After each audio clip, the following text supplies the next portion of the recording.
Bumi yang kita pijak saat ini usianya sudah miliaran tahun. Sebelum akhirnya dihuni oleh manusia pertama, yakni Nabi Adam alaihissalam, bumi menurut ahli tafsir sudah ditinggali oleh beberapa makhluk. Mengenai penciptaan Adam, mayoritas ulama Islam percaya bahwa Adam dan Hawa telah diciptakan di surga yang kemudian dipaksa ke bumi setelah mereka memakan buah yang terlarang. Menurut para ahli, pada saat bumi berumur 8 ribuan tahun, keadaan masih kosong. Disinilah sudah terdapat banyak biji sawi putih, dan kemudian Allah Subhanahu wa Ta'ala pun menciptakan seekor unggas yang bernama Tabirun Nasar. Allah Subhanahu wa Ta'ala berfirman kepadanya, "Hai unggas Tabirun Nasar, makanlah olehmu biji sawi itu. Apabila habis biji sawi itu, engkau akan kumatikan." Sang unggas pun kemudian memakan biji-bijian itu. Kemudian cara memakannya diatur. Pertama sehari 1 biji yang dimakan. Setelah semakin berkurang, maka kini dimakannya hanya 1 biji sebulan. Biji sawi itu semakin berkurang saja, saking takutnya terhadap kematian. Namun akhirnya habislah biji-biji sawi itu. Tabirun Nasar pun akhirnya mati. Setelah kematian tersebut, Allah Subhanahu wa Ta'ala menciptakan makhluk lain sebagai penghuni bumi, yaitu 70 orang laki-laki. Namun tidak semuanya langsung diciptakan, melainkan satu persatu. Allah Subhanahu wa Ta'ala menciptakannya. Apabila seorang yang meninggal, maka langsung diciptakan yang lain. Masing-masing dari mereka berumur 70.000 tahun. Konon setahun pada masa itu sama dengan 1000 tahun pada masa sekarang. Tatkala telah mati 70 lelaki itu, kemudian Allah ciptakan jin.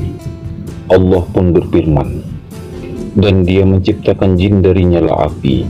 Sebagian dari jin-jin itu ada yang berkaki 4, ada yang berkaki 2, dan ada pula yang terbang."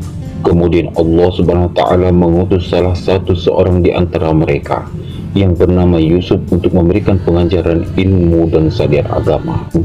Namun jin-jin itu banyak yang mendustakan ajaran-ajaran tersebut, dan akhirnya Allah Subhanahu wa Ta'ala pun mematikan semuanya. Penghuni berikutnya adalah salah satu yang berpasangan, rupanya seperti binatang dan keluar dari dalam neraka. Dahulu kala ketika zaman Bani Adam belum ada, sedangkan bumi yang baru dihuni oleh penghuni pertama yang diciptakan dari cahayanya Tuhan. Tuhan telah membuat makhluk baru yang berada di sisinya yang bernama Abul Jan atau bapak seluruh jin. Abu Jan adalah awal mula dari Banul Jan atau anak jin, baik yang lalu sampai akhir zaman. Banul Jan adalah penghuni kedua sebelum bangsa manusia lahir ke bumi. Iblis ketika itu belum lahir ke bumi. Kelahiran iblis generasi keempat kenabian dari bangsa jin. Tuhan berfirman kepada Abu Jan, "Dengan apa kamu meminta kepadaku, wahai Abu Jan? Dengan kasih sayang engkau terhadap Tuhan, maka diri hamba pun akan berkasih sayang dengan keturunan hamba." Kata Abu Jan, "Apa yang kau minta dariku, wahai Abu Jan? Apakah kamu tahu bahwasanya kamu baru saja aku ciptakan dari sejenis api? Tubuhmu dari inti api dan ruhmu dari cahaya. Setiap ruh yang bernyawa aku ciptakan dari cahaya dari sisiku. Terima kasih, oh Tuhanku yang selalu hamba agungkan. Hamba meminta agar tubuh hamba tidak bisa dilihat oleh seluruh makhluk kecuali yang engkau kehendaki saja, yang bisa melihat hamba dan keturunan hamba." Kata Abu Jan, "Akan aku kabulkan permintaanmu. Selain itu apa lagi, wahai Abu Jan? Apakah hamba akan hidup di surga yang hamba tempati saat ini, wahai Tuhanku?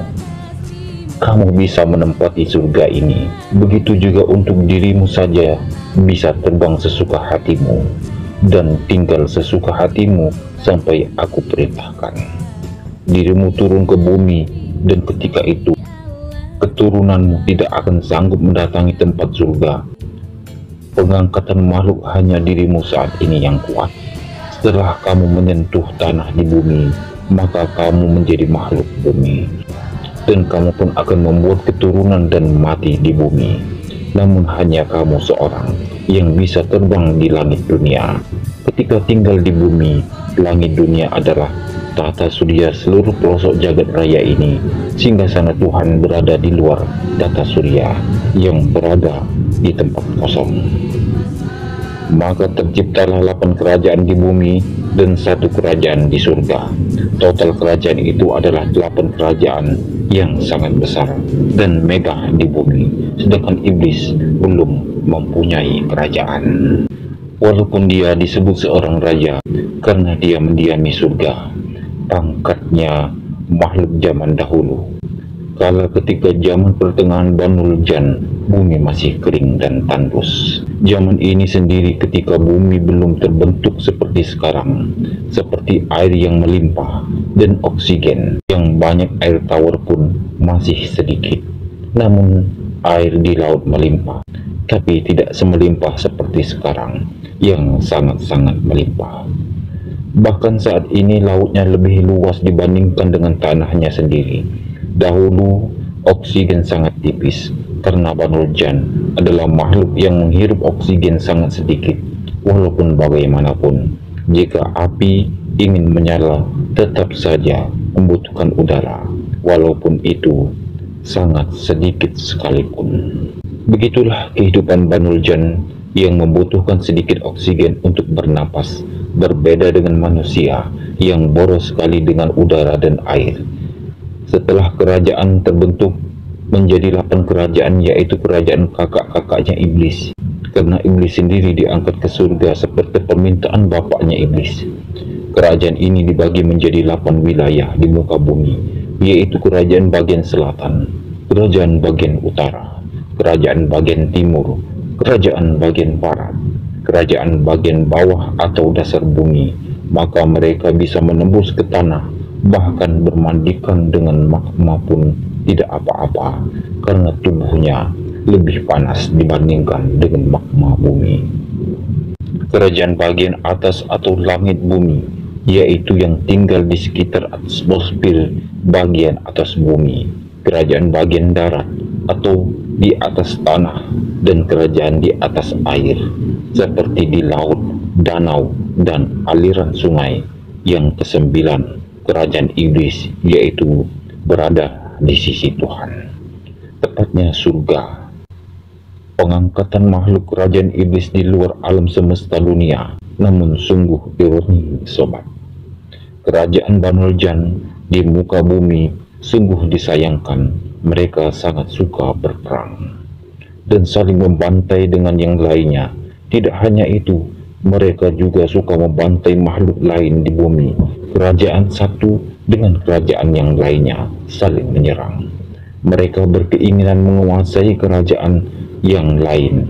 Beribu-ribu tahun kerajaan ini melakukan peperangan dan penindasan dengan kerajaan lain.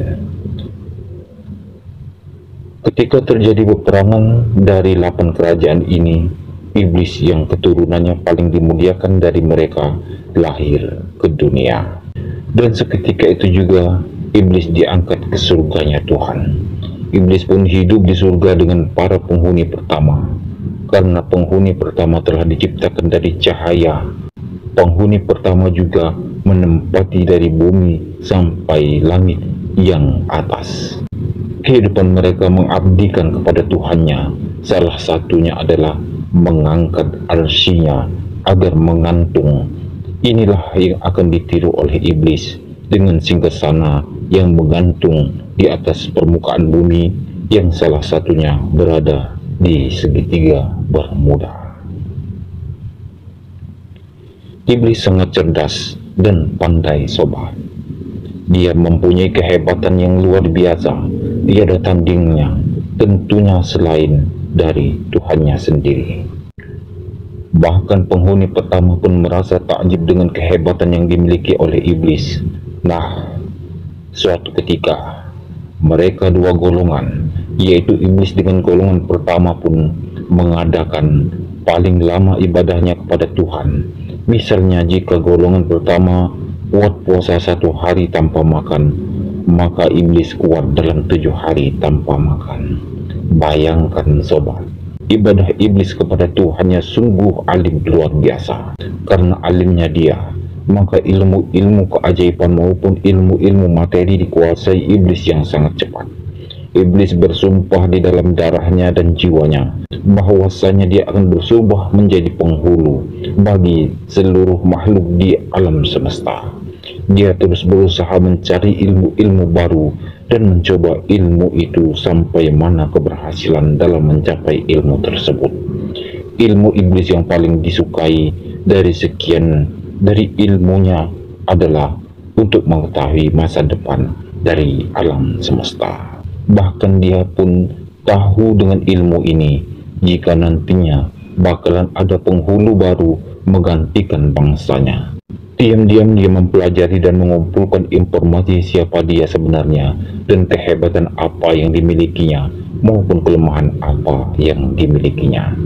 Apa saja memang iblis adalah makhluk yang paling pandai. Bahkan dia bisa memprediksi apa yang akan terjadi di bumi bagi kerajaan kakak-kakaknya di bawah sana. Kerajaan-kerajaan Banul Jan kebanyakan hancur, bahkan akan menjadi neraka bagi bangsa jin yang tidak tahu apa-apa. Mereka adalah bangsa yang tergolong lemah dan menjadi budak dari bangsa jin yang lebih kuat. Kehancuran mereka adalah peperangan dan penindasan yang tidak akan pernah berakhir. Kezaliman mereka di luar batas, bahkan mereka tidak mengakui jika ada Tuhan yang menciptakan mereka. Sungguh durhaka mereka kepada Tuhannya yang telah mengasihi mereka selama ini, yaitu tidak ada kebinasaan bagi mereka. Tuhan pun telah marah.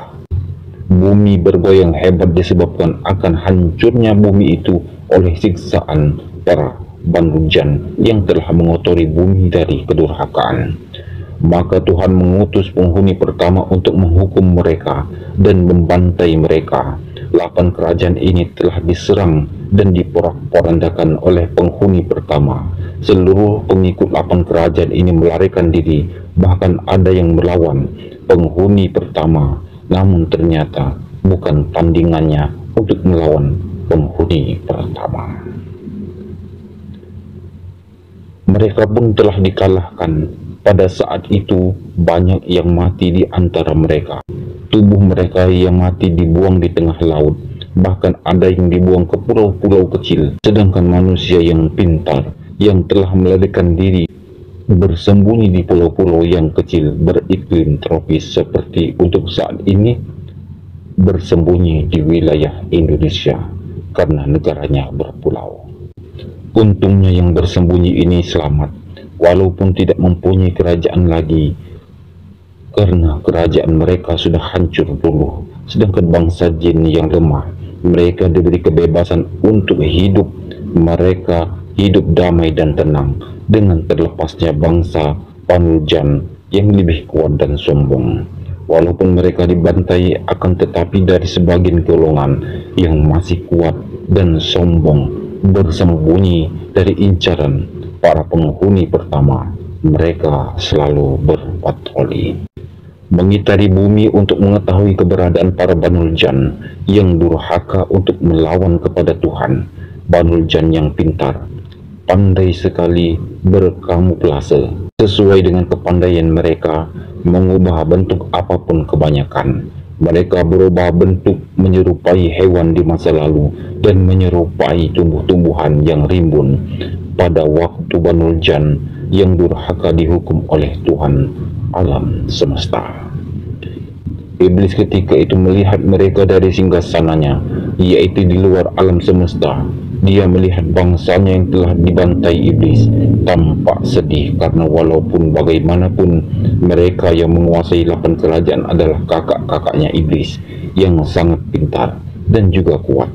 Maka sejak saat itu iblis bersumpah, jika nanti ada bangsa lain yang lebih rendah kemampuannya darinya, maka dia tidak akan mengakui sebagai penghulunya. Karena saat ini iblis mengakui dirinya sendirilah sebagai penghulu atau pemimpin bagi seluruh makhluk Tuhan. Dinasti kerajaan Banu Jan telah hancur dan musnah, sobat. Mereka terpecah belah menjadi beberapa golongan dan tidak mempunyai pemimpin yang kuat. Mereka menjadi kelompok kerajaan yang kecil-kecil, wilayahnya pun menjadi sempit, seperti kelompok suku Banu Jan yang pintar dan pandai telah musnah. Karena kepintaran dan kepandaiannya, bagi mereka ditentukan dengan umur. Barang siapa yang umurnya paling panjang, maka dialah yang paling kuat. Karena bagi mereka, setiap detiknya mengasah kemampuan menjadi yang terkuat. Di 5.000-an tahun itu, para Banu Jan yang terkuat telah musnah. Mereka telah tergantikan dengan bangsa jin lain yang lebih kecil kemampuannya, dan juga kemampuan kegaibannya tidak seberapa. Mereka adalah generasi yang lemah. Karena mereka masih muda dan umurnya tidak panjang, sepanjang umur Banu Jan yang telah lama. Jika para penghuni 8 kerajaan dahulu umurnya beribu-ribu tahun, sekarang hanya ribuan tahun saja, kebanyakan 1.000 tahun, itu dianggap remaja. Sedangkan umur 400 tahun dianggap ukuran manusia sekitar 10-14 tahun. Betapa masih kecilnya mereka ya sobat. Nah, kemudian untuk menjadi yang terkuat pun susah. Karena mereka adalah generasi baru, tidak seperti generasi lama. Namun generasi lama yang bisa menyelamatkan diri dari kebinasaan telah bersembunyi untuk menyelamatkan diri, sehingga mereka bisa hidup dengan selamat. Umurnya juga sangat panjang dibandingkan dengan generasi baru. Dari keturunan bangsa jin sekarang, Banu Jan yang selamat ini, masa lalunya tidak mempunyai kekuasaan. Sekarang mereka bisa bernapas lega karena mereka membawahi jin yang baru lahir. Dan masih bodoh, bangsa jin sekarang tidak seperti mereka yang ilmunya sangat banyak, terutama ilmu kegaiban. Namun tidak ada yang seperti iblis, sobat. Apalagi menandingi kekuatannya pada zaman kemusnahan saudaranya, karena dia adalah satu-satunya penguasa kerajaan yang masih utuh. Apalagi dia menguasai kerajaan di surga bersama dengan penghuni pertama. Iblis saat ini adalah golongan Banu Jan yang paling kuat dari penguasa jin. Setelah kehancuran 8 kerajaan yang berada di muka bumi, 8 pemimpin kerajaan beserta para menterinya dan penduduknya pun musnah. Sebagian kecil saja yang selamat, itu pun dianggap lemah pada zamannya. Iblis mengetahui kejadian ini karena dia pandai meramal dan berhitung apa yang akan terjadi di masa yang akan datang. Walaupun dia bisa berhitung untuk masa depan nantinya, seperti apa ramalan iblis itu jauh dari kesempurnaan, karena sifatnya bisa benar dan juga bisa salah. Namun ramalan iblis hebat, karena dialah gajah dari segala raja. Jika ketika dia sedang meramal untuk masa depan itu, dia masih berada di singgasananya, dekat dengan Tuhan dan penghuni pertama. Setelah puas dengan ramalan-ramalan yang dia punyai dan yang dia ketahui nantinya seperti apa, maka iblis turun ke bumi untuk melihat 8 kerajaan Banu Jan. Di bumi yang telah hancur, dia telah menemukan kesenangan dan kebahagiaan yang luar biasa. Dia telah menemukan kesenangan dan kebahagiaan yang luar biasa berada di bumi. Mulai saat itu yang dinantikannya, yaitu ketika kakinya menginjakkan ke bumi, maka iblis telah meninggalkan tahta kerajaan dan meninggalkan mahkota raja di surga. Pengangkatan makhluknya, dia merasa bangga di muka bumi karena makhluk yang sama dengan dia yang nantinya dapat dijadikan pasukan serta anak buah dari golongannya. Diam-diam tanpa sepengetahuan Tuhan dan penghuni pertama, iblis membuat kerajaan baru di muka bumi. Kerajaan iblis menggantung di atas air. Kerajaannya sangat besar, sobat, dan sungguh sangat luar biasa megahnya. Walaupun begitu, Tuhan tahu juga, karena Tuhan adalah Maha Tahu. Karena kebesaran dan kekuatan karisma yang dimiliki iblis, maka seluruh jin di muka bumi, baik itu jin masa lampau yang umurnya sangat tua dan mempunyai kehebatan yang tidak patut lagi dipertanyakan, sampai jin yang muda yang lemah dan pengalaman hidupnya masih sedikit, walaupun itu umurnya ratusan tahun. Pada saat itu, seluruh bangsa jin tunduk dan takluk di hadapan iblis. Mereka berikrar akan selalu setia ke hadapannya. Mereka pun merasa terhormat jika bersama dengan iblis. Karena iblis kesohor sebagai keturunan Banu Jan, satu-satunya yang berada di luar alam semesta, seluruh bangsa jin merasa bangga dan gembira jika mengangkat iblis sebagai raja baru mereka. Dialah junjungan yang bisa menyatukan seluruh jin menjadi kerajaan jin yang baru di muka bumi. Karena kerajaan di surga kosong, maka Tuhan semesta alam menciptakan makhluk baru lagi untuk menggantikan iblis sebagai raja baru. Kepemimpinan bangsa jin di muka bumi yang nantinya akan membawahi seluruh makhluk bumi, karena iblis tidak terima dengan keputusan Tuhan. Maka Tuhan beserta para pengikutnya yang setia mendapatkan kutukan dari Tuhan semesta alam. Seketika itu bangsa jin terpecah menjadi dua golongan, yaitu golongan yang pertama menjadi pengikut iblis yang mempunyai kekuasaan dan kekuatan maupun kerajaan yang sangat besar, sedangkan golongan kedua melepaskan diri dari pengaruh iblis. Mereka menjadi golongan jin yang lemah dan telah mempunyai kerajaan yang kecil-kecil, dan suku-suku mereka sering dijajah dengan pengikut iblis yang lebih kuat. Peperangan di antara dua golongan saling berkecamuk karena berbeda keyakinan dan ideologi dari bangsa jin sampai akhir zaman. Ingatlah ketika Tuhanmu berfirman pada malaikat, "Sesungguhnya aku hendak menjadikan seorang khalifah di muka bumi." Kemudian mereka pun berkata, "Mengapa engkau hendak menjadikan khalifah di bumi itu? Orang yang akan membuat kerusakan padanya dan menumpahkan darah, padahal kami senantiasa bertasbih dan memuji engkau dan mensucikan engkau." Tuhan pun berfirman, "Sesungguhnya aku mengetahui apa yang tidak kamu ketahui." Quran Surat Al-Baqarah ayat 30. Pertanyaan para malaikat ini menunjukkan bahwasanya dahulu ada makhluk sebelum Nabi Adam.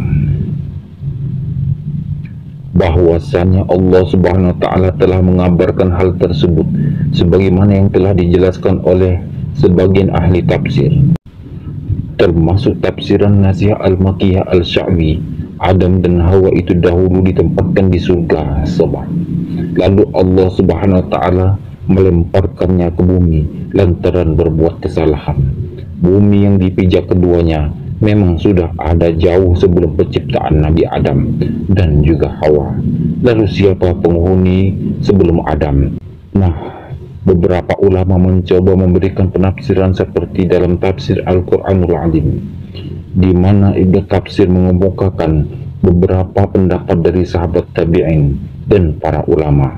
Dari pendapat Ibnu Abbas, diterangkan yang pertama menempati bumi adalah bangsa jin, lalu mereka berbuat kerusakan dan saling membunuh.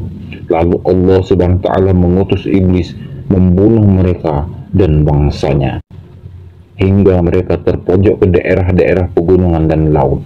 Kemudian Allah menciptakan Adam untuk ditempatkan di muka bumi. Ada pula pendapat dari Mujahid dari Abdullah bin Ahmad.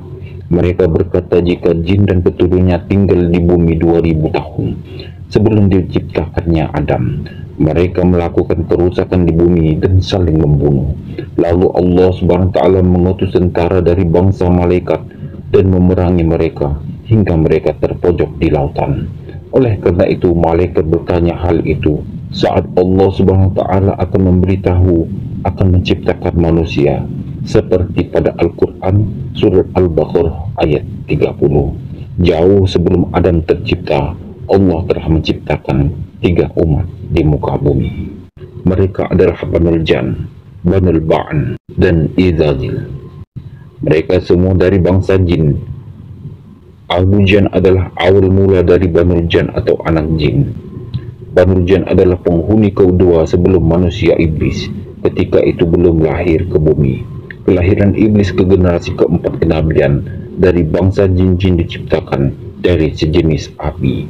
Tubuhnya tidak bisa dilihat oleh seluruh makhluk kecuali ia dikehendaki oleh Allah Subhanahu wa taala. Bisa terbang sesuka hati, awal kehidupannya di surga dan sampai akhirnya hidup dan mati di bumi. Izazil adalah bangsa iblis dari jin. Inilah keturunan iblis lahir dengan diberi kelebihan kepandaian oleh Allah Subhanahu wa taala. Ada dua kelompok jin yang bertempur. Situasi yang membuat malaikat di langit menjadi gusar. Mereka lalu bertanya kepada Allah bahwasanya apakah selalu menciptakan khalifah yang hanya berbuat kerusakan di muka bumi. Akhirnya Allah Subhanahu wa taala memberikan perintah kepada Azazil memimpin pertempuran ditemani oleh malaikat Jibril, Mikail, Israel, dan para bantuan malaikat lainnya. Dalam misi menaklukkan kelompok jin dan bertikai di bumi, keduanya telah ditaklukkan. Akhirnya Allah menciptakan Nabi Adam. Di antara Azazil, malaikat, dan Adam diberikan ilmu oleh Allah Subhanahu wa taala karena tujuannya untuk menjadi khalifah di bumi. Setelah diuji ternyata yang lulus adalah Nabi Adam alaihissalam. Akhirnya semuanya diperintahkan untuk sujud penghormatan kepada Adam. Akhirnya semua sujud kecuali Azazil atau bangsa iblis. Mereka sombong kemudian membangkang. Itulah kisah yang dapat kami sampaikan. Terima kasih kepada teman-teman semua yang sudah menonton dan mendukung channel ini. Kami doakan semua Anda selalu sehat dan dimudahkan dalam mencari rezeki, dan tentunya dimanapun Anda berada, semoga dalam lindungan Allah Subhanahu wa taala. Dan buat teman-teman semua yang baru nonton video ini, yuk dukung channel ini, Majelis Asy'ari, dengan cara klik like, komen, subscribe, dan nyalakan lonceng notifikasinya agar tidak ketinggalan kisah-kisah menarik dan inspiratif dari kami. Mohon maaf juga apabila ada kata-kata yang kurang sempurna, karena pada hakikatnya kesempurnaan milik Allah Subhanahu wa taala. Dan jika ada punya kritik, saran, sangat dipersilakan untuk menuliskan saran di kolom komentar. Karena saran Anda sangat membangun dalam meningkatkan Majelis Asy'ari dalam membuat video yang lebih baik lagi ke depannya. Terima kasih banyak. Kami pamit undur diri. Sekian dari kami.